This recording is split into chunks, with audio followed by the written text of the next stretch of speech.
الحمدللہ، اللہ تعالیٰ کا لاکھ لاکھ شکر ہے کہ مالک الملک نے اپنی یاد کی توفیق اور موقع عطا فرمایا۔ لاکھوں اور کروڑوں درود حضرت محمد مصطفیٰ صلی اللہ علیہ وآلہ وسلم پر، جن کے طفیل مالک الملک نے یہ مہربانی عطا فرمائی۔ سامعین کرام، اللہ تعالیٰ نے قرآن پاک میں ارشاد فرمایا، اعوذ باللہ من الشیطان الرجیم، بسم اللہ الرحمن الرحیم۔ اور اللہ تعالیٰ کے راستے میں خرچ کرو اور اپنے ہاتھوں اپنے آپ کو ہلاکت میں مت ڈالو، اچھائی کرو، بے شک اللہ تعالیٰ اچھائی کرنے والوں کو پسند فرماتا ہے۔ حضرت ایوب انصاری قسطنطنیہ کے جہاد میں مصروف تھے۔ انہوں نے دیکھا اور لوگ بھی دیکھ رہے تھے کہ ایک جوان بڑے زور و شور سے اکیلا دشمنوں کی صفوں میں گھس رہا ہے اور دشمنوں کی صفیں اس نے الٹا پلٹا دیں۔ دیکھنے والوں نے یہ کہا کہ ہلاکت میں ڈالنا یہی ہے، یعنی اتنی تلواروں اور اتنے دشمنوں میں اکیلے اس طرح گھس جانا، یا اپنے ہاتھوں اپنے آپ کو ہلاکت میں ڈالنا ہے۔ حضرت ایوب انصاری نے فرمایا کہ خدا کی قسم ایسا ہرگز نہیں۔ یہ ارشاد پاک تو اس وقت نازل ہوا جب اسلام دور دور تک پھیل چکا تھا اور ارض مقدس ان پلید وجودوں سے پاک ہو چکا تھا، یعنی مکہ معظمہ اور مدینہ منورہ مشرکین مکہ، یہود اور کفار سے پاک ہو چکا تھا۔ مسلمان آسودہ حالت میں آ چکے تھے، ان کی معاشی حالت بہتر ہو چکی تھی اور وہ خطرہ ختم ہو چکا تھا، آرام اور امن قائم ہو گیا تھا۔ تو ہم لوگوں نے یہ سوچا کہ جب اسلام کو خطرہ تھا، جب مسلمانوں کی جانوں کو خطرہ تھا، جب ضرورت تھی، اس وقت ہم نے اپنی جانیں پیش کیں اور ہم جہاد میں مصروف رہے، اور اس جہاد کی وجہ سے ہم نے اپنے گھروں اور اپنے مالوں پر، پھلوں پر اور درختوں پر کما حق و توجہ نہیں دی۔ اس طرف سے ہم نے اغماض برتا اور کسی چیز کا ہم نے خیال نہیں کیا تھا۔ اب اللہ تعالیٰ کے فضل و کرم سے امن و امان ہے، اس لیے اب کچھ وقت ہمیں اپنے گھروں میں اپنی دنیاوی ضروریات پر بھی صرف کرنا چاہیے، اس طرح بھی متوجہ ہونا چاہیے، اور ہمیں دنیاوی کاموں کو بھی دیکھنا چاہیے، اپنی آسودگی کی طرف خیال دینا چاہیے، اپنے دنیاوی معاش کی طرف بھی خیال دینا چاہیے۔ تو اس وقت اللہ تعالیٰ کا یہ ارشاد پاک نازل ہوا، اللہ تعالیٰ کے راستے میں خرچ کرو اور اپنے ہاتھوں اپنی جان کو ہلاکت میں مت ڈالو اور نیکی کرو، بے شک اللہ تعالیٰ نیکی کرنے والوں کو پسند فرماتا ہے۔ یعنی دوسرے لفظوں میں یہ حکم تھا کہ اپنے آپ کو ہلاکت سے بچاؤ، اور بچانے کا طریقہ یہ ہے کہ اپنی جانوں اور ہر چیز کو اللہ تعالیٰ کے راستے پر قربان کرو۔ کیا خرچ کرو؟ اپنے ماں باپ، جان، مال، اولاد، عزت، جذبات، ہر چیز اللہ تعالیٰ کے راستے میں خرچ کرو۔ اے مسلمانوں، تمہاری عزت، تمہاری فتح، تمہاری غیرت اس میں نہیں کہ تم اپنی دنیاوی چیزوں کو سنبھال کر رکھو اور اس طرف متوجہ ہو کہ اللہ تعالیٰ سے غافل ہو جاؤ، اللہ تعالیٰ کو بھول جاؤ، بلکہ اس میں تمہاری ہلاکت ہے، تم غرق ہو جاؤ گے، تم تباہ ہو جاؤ گے۔ سابقون الاولون کی طرح تم سب کچھ اللہ تعالیٰ کے راستے میں قربان کرو گے تو اللہ تعالیٰ تمہاری ہر چیز کی حفاظت کرے گا، تمہاری ہر چیز میں برکت ڈالے گا، تمہاری ہر چیز تمہیں نصیب فرمائے گا اور تمہاری بہتری فرمائے گا۔ ذرا نظر اٹھا کر اپنی تاریخ کو دیکھو کہ جن لوگوں نے اللہ تعالیٰ کے راستے پر قربانی دی، ان پر اللہ تعالیٰ نے اپنی نوازشوں کی بارشیں کر دیں۔ خود تم نے، تمہارے ماں باپ نے، تمہارے دوستوں نے اور تمہارے اقربا نے جب سب کچھ اللہ تعالیٰ کے راستے پر قربان کر دیا، اپنے وطن کو قربان کر دیا، ماں باپ بھی قربان کر دیے، اولادیں بھی قربان کر دیں، مال و متاع بھی قربان کر دیا، تو کیا تم نقصان میں رہے ہو؟ نہیں، بلکہ تمہاری ہر چیز اللہ تعالیٰ کی حفاظت میں چلے گی، اور اللہ تعالیٰ نے تمہیں کئی گنا عطا فرمایا اور کئی گنا عطا فرمائے گا۔ تمہیں اللہ تعالیٰ نے دنیا میں بھی بادشاہت عطا فرمائی اور عزت عطا فرمائی، اور آخرت میں بھی تمہارے لیے آسائشیں، مہربانیاں اور اپنی رضا عطا فرمائے گا۔ جن لوگوں نے اپنے دنیاوی جاہو جلال کے لیے، دنیاوی عزت کے لیے، سرداری کے لیے اور دنیا کے لیے اللہ تعالیٰ سے غفلت برتی اور دین اسلام سے منہ پھیرا، تو ان کو دیکھو کہ ان کی وہ جانیں کہاں گئیں، ان کی سرداریاں کہاں گئیں، ان کی عزتیں کہاں گئیں، ان کی دولتیں کہاں گئی؟ وہ تو نیست و نابود ہو گئے، ختم ہو گئے، اور ان کی ہر چیز اللہ تعالیٰ نے تمہارے قدموں میں لا کر رکھ دی۔ یہ سب کچھ تمہیں اس لیے نہیں ملا کہ تم اپنی چیزوں کی حفاظت کرو اور وہ ساری چیزیں محفوظ رکھو، بلکہ یہ سب کچھ تمہیں اس لیے ملا کہ تم نے اپنا سب کچھ اللہ تعالیٰ کے راستے میں قربان کیا ہے، اور ان لوگوں سے یہ سب چیزیں اس لیے چھین لی گئیں کہ انہوں نے اللہ تعالیٰ کو دنیا کے لیے چھوڑ دیا تھا۔ تو اللہ تعالیٰ نے پھر انہیں بتایا کہ یہ سب کچھ میری قدرت ہے، میں چاہتا ہوں دنیا بھی دیتا ہوں اور دین بھی دیتا ہوں، اور جب چاہوں ہر چیز لے لوں، کسی کا کوئی مجال نہیں ہے کہ اس میں کوئی دخل دے۔ تاریخ اس بات کی گواہ ہے، اور قرآنی تاریخ اس بات کی گواہ ہے کہ جن لوگوں نے اللہ تعالیٰ کے راستے میں قربانیاں کیں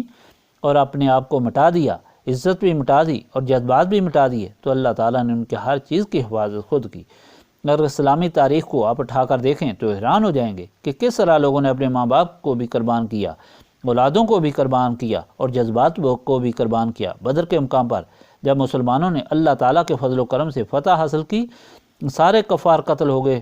کوئی تھوڑے بہت باقی رہ گئے اور کچھ قیدی ہو گئے، تو اس وقت حضرت حذیفہ نبی پاک صلی اللہ علیہ وآلہ وسلم کی خدمت میں کھڑے تھے۔ تو حضور پاک صلی اللہ علیہ وآلہ وسلم نے حکم دیا کہ کفار جو اب یہاں قتل ہو گئے ہیں ان سب کو دھکیل کر ایک کنواں کھود کر اس میں ڈال دو۔ چنانچہ مسلمانوں نے انہیں دھکیل کر اس کنویں میں لا کر ڈالنا شروع کیا۔ عتبہ جو کہ کفار کا سردار تھا، جو بڑا معتبر آدمی تھا، بڑی عزت والا آدمی تھا، اور حضرت حذیفہ کا باپ تھا جو رسول پاک صلی اللہ علیہ وآلہ وسلم کی غلامی میں کھڑے تھے، اس کو جب مسلمان لکڑیوں سے دھکیل کر لے جا رہے تھے تو اس کے جسم کے ٹکڑے الگ ہوتے جاتے تھے۔ جب حضرت حذیفہ نے اپنے باپ کی یہ حالت دیکھی تو ان کا رنگ سیاہی مائل ہو گیا۔ نبی پاک صلی اللہ علیہ وآلہ وسلم نے دیکھا اور پوچھا، کیوں حذیفہ، تمہیں اس بات کا افسوس ہوا ہے؟ انہوں نے عرض کی، یا رسول اللہ صلی اللہ علیہ وآلہ وسلم، بہت افسوس ہوا ہے، لیکن افسوس اس لیے نہیں ہوا کہ میرے باپ کے ساتھ ایسا سلوک ہو رہا ہے، بلکہ افسوس اس لیے ہوا کہ کاش میرا باپ آپ صلی اللہ علیہ وآلہ وسلم کی غلامی اختیار کرتا تو آج اسے یہ ذلت پیش نہ آتی، کیونکہ یہ بہت سخی آدمی تھا اور بہت معتبر بھی تھا اور لوگوں کی دیکھ بھال بھی کرتا تھا اور بڑا مہمان نواز بھی تھا، عالم بھی تھا، فاضل بھی تھا، صاحب فراست بھی تھا، لیکن اس نے رسول پاک صلی اللہ علیہ وآلہ وسلم کی غلامی اختیار نہیں کی اور اس کا انجام یہ ہوا۔ مجھے اس بات پر بہت افسوس ہوا، اس بات پر افسوس نہیں ہوا کہ اس کے ساتھ یہ سلوک کیوں کیا جا رہا ہے۔ یہ قربانی کی انتہا تھی۔ جب مہاجرین مکہ مکرمہ سے مدینہ پاک میں گئے اور رسول پاک صلی اللہ علیہ وآلہ وسلم نے ان میں بھائی چارے کا قانون بنا کر ایک ایک مہاجر کو ایک ایک انصار کا بھائی بنا دیا، تو ہر انسان نے ہر مہاجر کو اپنے سگے بھائی کی طرح اپنی جائیداد کا وارث بنا دیا۔ حتیٰ کہ ایک صحابی کی 2 بیویاں تھیں، انہوں نے کہا، میں ایک بیوی کو طلاق دیتا ہوں، تم اسی سے نکاح کر لو۔ یہ کتنی بڑی قربانی تھی۔ اللہ تعالیٰ نے ایسی قربانی کو قبول فرمایا اور ان لوگوں کو ایسی عزت بخشی جو دائمی اور حقیقی تھی، اور جو لوگ اس طرح تکبر اور غرور کرتے تھے، اپنی سرداری، عزت اور دولت کی حفاظت کرتے تھے، جیسا کہ نبی پاک صلی اللہ علیہ وآلہ وسلم کی خدمت میں ایک بار کفار نے عرض کیا کہ ہم آپ صلی اللہ علیہ وآلہ وسلم کی بات سننے کے لیے تیار ہیں، ہم آپ صلی اللہ علیہ وآلہ وسلم کی محفل میں بیٹھنے کے لیے تیار ہیں اور اسلام بھی شاید لے آئیں، لیکن اس صورت میں لائیں گے کہ ان لوگوں کو جو آپ صلی اللہ علیہ وآلہ وسلم کے پاس بیٹھے ہوئے ہیں، آپ صلی اللہ علیہ وآلہ وسلم انہیں اٹھا دیں، یہ ہمارے غلام اور حقیر لوگ ہیں، ہم ان کے ساتھ بیٹھنا اپنی حد تک اور بے عزتی سمجھتے ہیں۔ نتیجہ یہ ہوا کہ اس وقت اللہ تعالیٰ نے فرمایا کہ خبردار، آپ صلی اللہ علیہ وآلہ وسلم اپنی توجہ اپنے ان مخلص غلاموں سے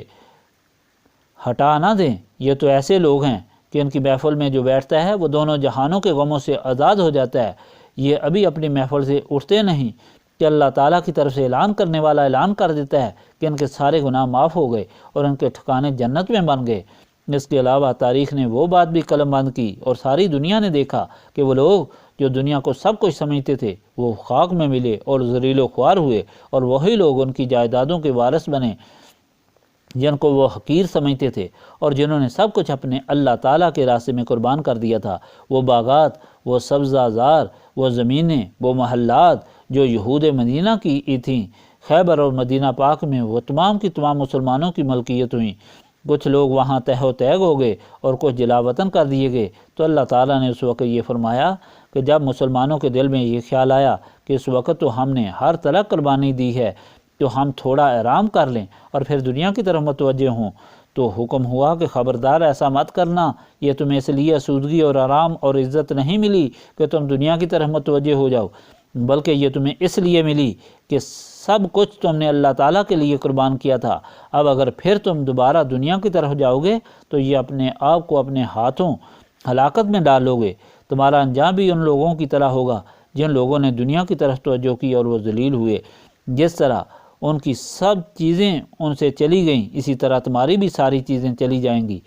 اس لیے ایسا مت کرنا۔ اور پھر اس کے ساتھ یہ حکم ہوا کہ ایسا کرو کہ سب کچھ ہمیشہ کے لیے اللہ تعالیٰ کے راستے میں قربان کرو اور ہمیشہ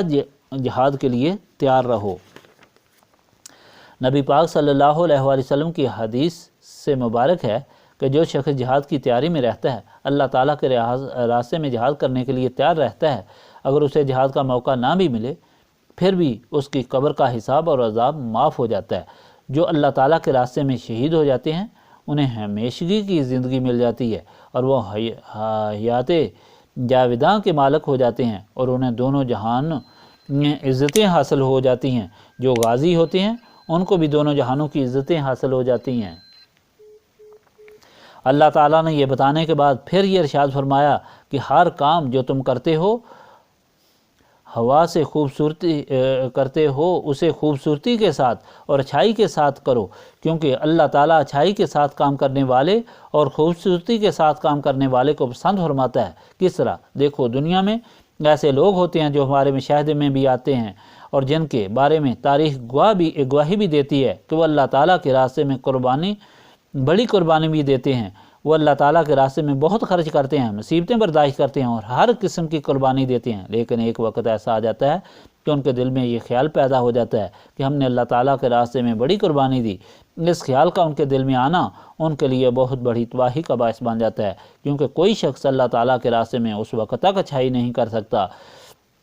جب تک اللہ تعالیٰ اسے توفیق نہ دے دے۔ اچھائی اور اچھے طریقے سے کام کرنے کا مطلب یہ ہے کہ جب کسی شخص کو اللہ تعالیٰ کے راستے میں اچھائی کرنے کی توفیق ہو تو سب سے پہلے اللہ تعالیٰ کا شکر ادا کرے کہ یا اللہ، یہ تیری مہربانی ہے کہ تو نے مجھے یہ چیز بخشی، اور پھر تو نے مجھے یہ توفیق بھی بخشی کہ میں نے اسے تیرے راستے پر قربان کیا۔ اگر یہ چیز میسر نہ ہوتی، اگر میں مفلس ہوتا، تو پھر میرے دل میں کتنی حسرتیں ہوتی کہ کاش اللہ مجھے دیتا اور میں اللہ تعالیٰ کے راستے میں خرچ کرتا،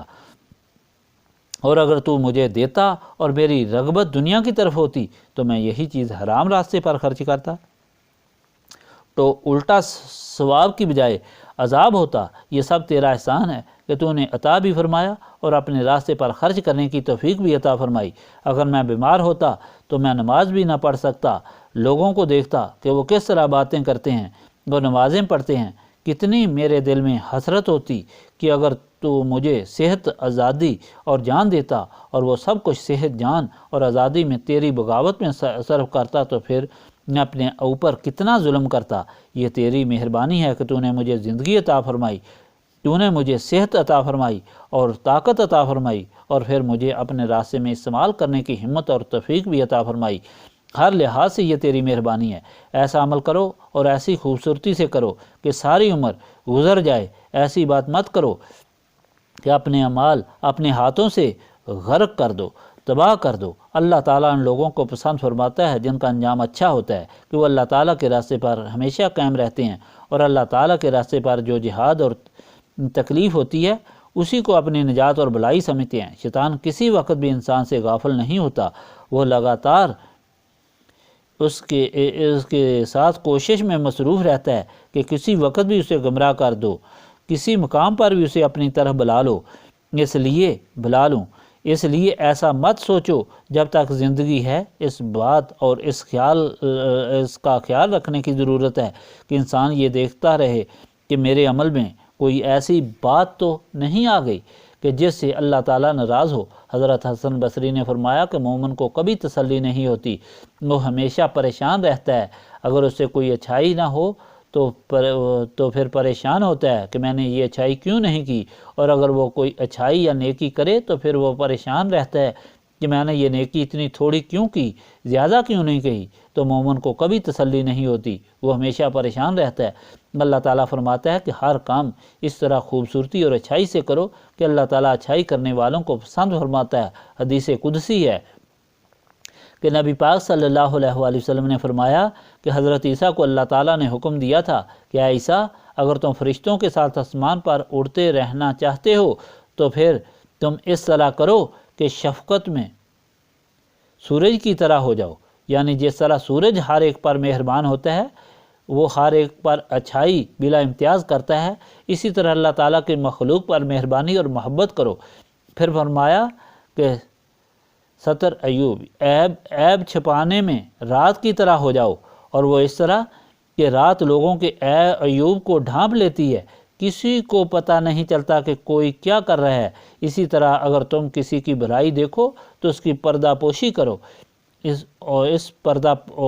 پردہ ڈالو۔ اور پھر فرمایا کہ اگر تم تواضع کرنا چاہتے ہو تو پھر تم زمین کی طرح ہو جاؤ، کہ جس طرح زمین پر ہر ایک شخص پاؤں بھی رکھتا ہے اور ہر ایک طریقے سے اس کو استعمال بھی کرتا ہے، لیکن پھر بھی وہ سب کو کھانے کے لیے اناج دیتی ہے، اس کو کھانے کے لیے پھل بھی دیتی ہے، اسے پاؤں رکھنے کے لیے اپنا ایک حصہ بھی دیتی ہے، اس کو اپنے اوپر رہنے کے لیے جگہ بھی دیتی ہے، اور اس کے لیے وہ کچھ دیتی ہے جو کسی چیز سے نہیں مل سکتا اور جس کے بغیر انسان گزارا بھی نہیں کر سکتا، لیکن اس کے باوجود وہ زمین اس طرح اس کے پاؤں کے نیچے بچھی رہتی ہے۔ اس طرح تم لوگوں پر مہربانی کرو اور وہ اسی طرح تواضع سے ان کے ساتھ پیش آؤ، اور اپنا غرور اور تکبر بلند نہ کرو، اور سخاوت میں اس طرح ہو جاؤ جس طرح کہ نہر یا جاری پانی، کہ جس طرح پانی کا دریا چلتا ہے، اس میں بلا امتیاز کتے بھی پانی پیتے ہیں، امیر بھی پانی پیتے ہیں، غریب بھی پانی پیتے ہیں، اور کسی سے وہ اجر کا مطالبہ نہیں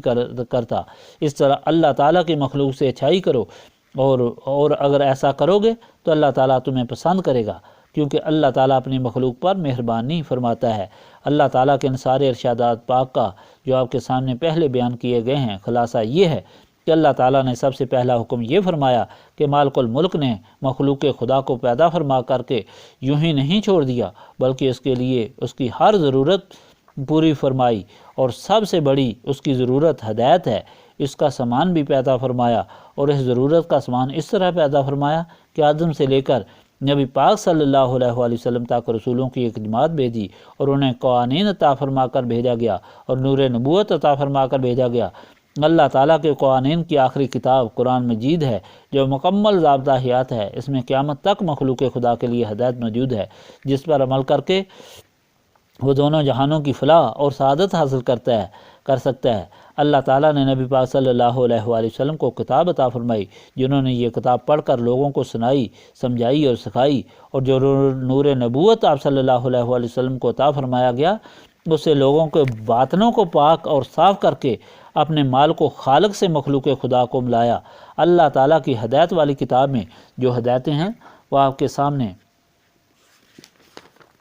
پہلے بیان کی جا چکی ہیں۔ سب سے پہلی ہدایت یہ ہے کہ اپنے عقیدے کو درست کرو،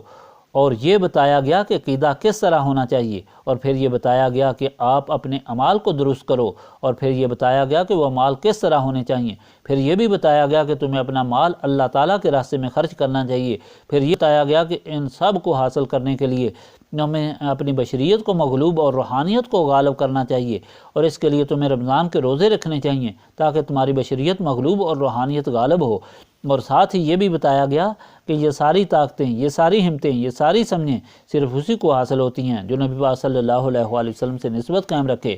نسبت رسولی صلی اللہ علیہ وآلہ وسلم حاصل ہوگی تو انسان کے دل و دماغ روشن ہوں گے، اور اسے یہ توفیق، ہمت اور سمجھ ہوگی کہ یہ صراط مستقیم ہے، اسی پر قائم رہنا ہے،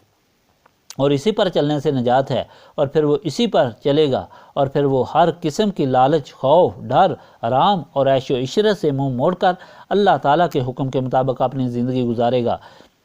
وہ ساری ہدایتیں جو پہلے بیان کی جا چکی ہیں، ان ساری ہدایتوں کا خلاصہ اس ارشاد پاک میں بیان کیا گیا ہے۔ تم اللہ تعالیٰ کے راستے میں خرچ کرو، یعنی تم اپنی ہر چیز اللہ تعالیٰ کے راستے میں قربان کرو، اور اس طرح عمل کرو جس طرح اللہ تعالیٰ فرماتا ہے، اور پھر ان سارے اعمال کو اتنی خوبصورتی سے کرو کہ وہ اللہ تعالیٰ کو پسند آ جائیں، کیونکہ اللہ تعالیٰ خوبصورتی سے اور اچھائی سے کام کرنے والے کو پسند فرماتا ہے۔ سب سے بڑی ہدایت انہیں دی کہ دیکھو، سخاوت کرو، اور تم اللہ تعالیٰ کے راستے میں جان بھی قربان کرو، مال بھی خرچ کرو،